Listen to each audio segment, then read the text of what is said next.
to the Alm. The next morning Heidi could scarcely believe that she was on her way home at last. It was a sad day for Clara, but her father promised that she could visit Heidi the following year. The journey passed quickly, and it wasn't long before Heidi arrived at grandmother's cottage. She took 12 fresh, soft white rolls from her basket and piled them on the old lady's lap. Grandmother was delighted with the rolls, but she was even more delighted to have Heidi at her side once more. Then Heidi set off for her grandfather's cottage, promising to return the next day.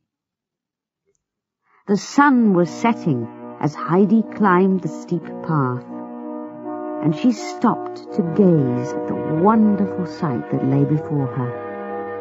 Even in her dreams, she had not remembered how beautiful it was.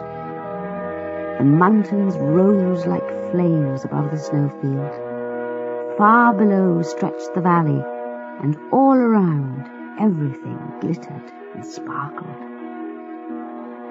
At last, Heidi reached the cottage and found Grandfather sitting outside smoking his pipe. Heidi threw herself into his arms, crying, "Grandfather! Grandfather!"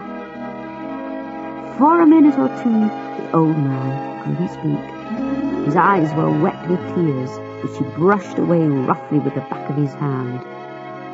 He lifted his granddaughter onto his knee and kissed her. Heidi gave him a leather money bag and a letter from Herr Sesemann.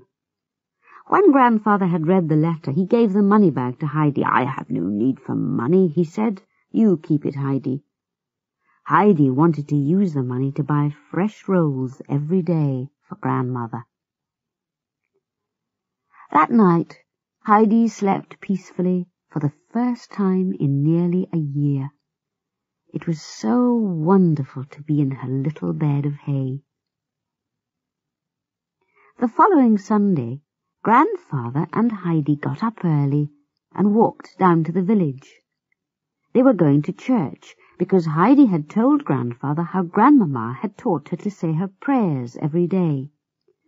The villagers were amazed to see the ALM-UNCLE in church.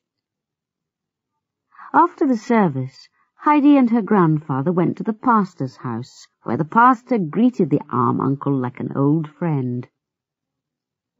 Grandfather told the pastor that he had decided to move to the village for the winter, so that Heidi could go to school every day. Thanks to Heidi, Grandfather was no longer the fierce old ALM-UNCLE who hated everybody.